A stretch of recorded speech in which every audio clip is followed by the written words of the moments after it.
Assalamualaikum warahmatullahi wabarakatuh. Hai semua, jumpa lagi dengan saya Eka Dila Fahri. Nah, di video sebelumnya saya telah membahas mengenai teori sastra. Bagi yang belum nonton bisa dicek di sini ya. Sekarang saya akan membahas salah satu karya sastra dengan pendekatan struktural genetik. Nah, sebelum lanjut, kita harus tahu dulu nih, apa itu struktural genetik? Struktural genetik adalah teori yang mengkaitkan sebuah karya sastra dengan pengarangnya, yakni memiliki hubungan atau keterikatan dengan unsur-unsur pendukung yang ada di dalam karya tersebut. Unsur-unsur pendukung yaitu tema, suasana, pesan moral, konteks sosial, latar belakang penulis, pandangan penulis terhadap fenomena sosial. Sekarang kita mulai mengupas salah satu karya sastra. Saya memilih novel berjudul Qasidah Berjanji. Kenapa saya memilih buku ini? Karena sejak kecil saya sangat suka membaca buku fiksi berbau fantasi dan petualangan. Nah, apalagi di dalam buku ini banyak pesan moral dan pengajaran yang dapat kita ambil. Eits, sebelum lanjut, kita kenalan dulu yuk dengan para penulisnya.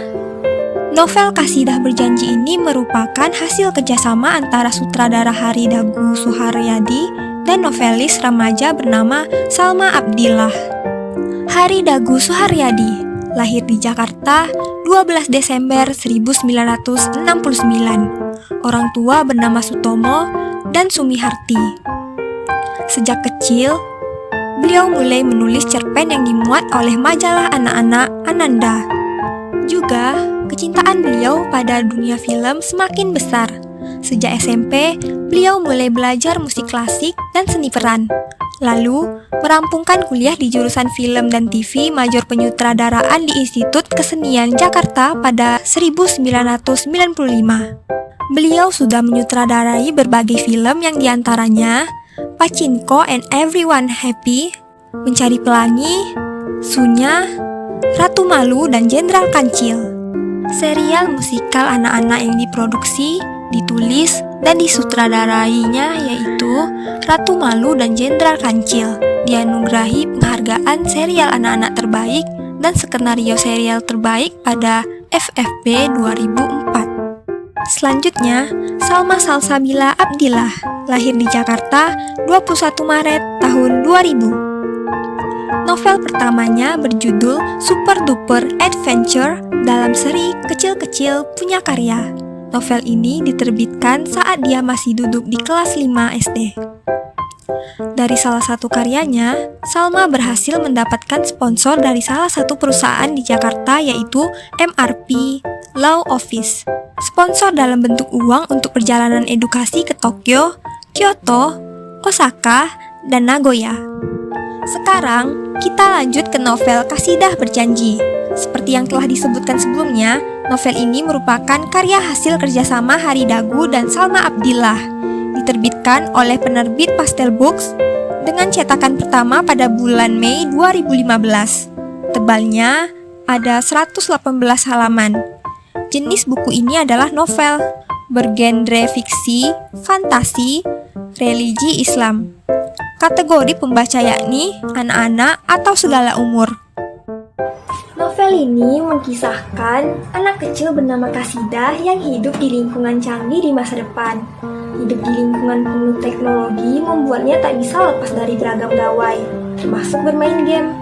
Bahkan, jika ada merchandise baru dari game yang dia sukai, Qasidah tak segan merengek kepada ibunya untuk dibelikan.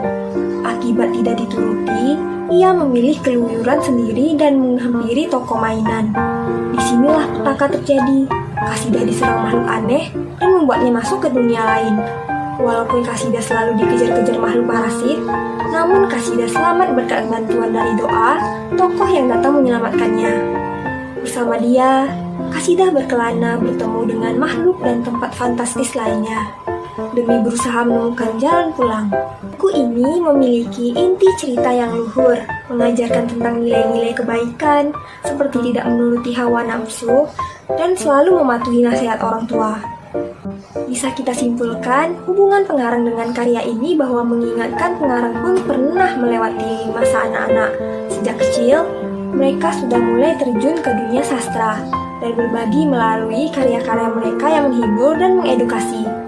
Dengan terciptanya novel ini, diharapkan dapat menanamkan moral baik dalam diri seseorang, terutama seorang anak. Penyampaian dalam bentuk dongeng dan cerita pasti akan lebih mengena. Anak-anak akan lebih mudah mengingat dan menerapkannya dalam kehidupan sehari-hari ketimbang diceramahi. Sekian pembahasan dari saya. Yang saya sampaikan tadi, saya dapat dari berbagai sumber. Mohon maaf jika ada salah kata, ucapan, atau yang lainnya. Terima kasih telah menonton video ini. Sampai jumpa di pembahasan selanjutnya.